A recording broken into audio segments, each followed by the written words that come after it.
ঘোষের লেখা দাগ।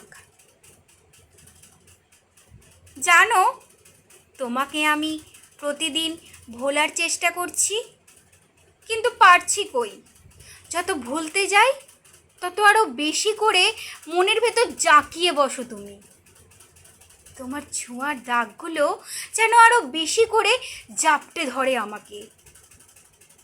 এই দাগ হয়তো রয়েই যাবে সারাটা জীবন, ঠিক যেভাবে ছেলেবেলায় সাইকেল থেকে পড়ে যাওয়ার ক্ষতের দাগটা আজও রয়ে গেছে।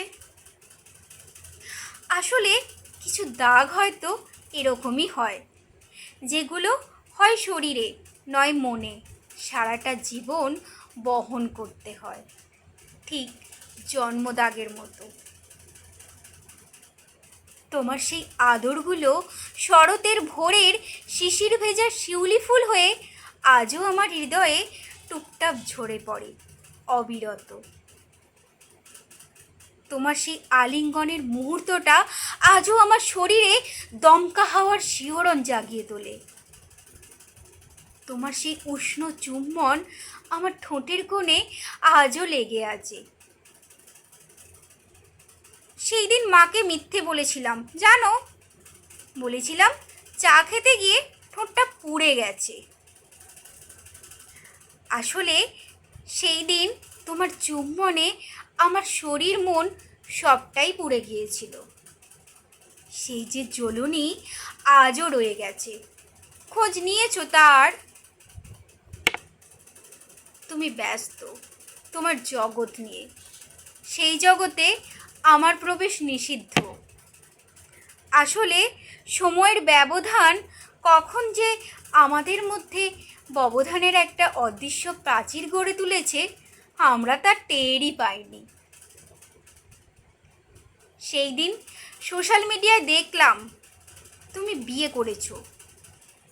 মনে মনে ঠিক করে রেখেছিলাম এবার শহর ছাড়ব। সেই মতো শহরটা ছেড়ে দিলাম, সাথে গেল শুধু সেই দাগগুলো। আজ আমি নিজে একজন সফল স্বাধীন চাকুরিজীবী, স্বামী সন্তান নিয়ে ভরা সংসার আমার, কোনো কিছুরই অভাব নেই। তবুও কখনো ক্লান্ত দুপুরে বা বৃষ্টিমুখর সন্ধ্যায় কিংবা অন্ধকার নিবিড় রাত্রিতে সেই দাগগুলো বড্ড কাঁদায়।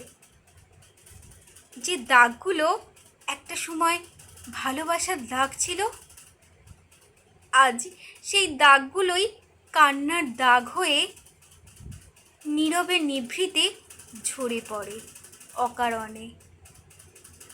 তবে আমি কিন্তু তোমার কথা রেখেছি, দাগটা কিন্তু আজও রয়ে গেছে, হয়তো সুখের আবেশ, নয়তো কান্নার রেশ হয়ে। নমস্কার।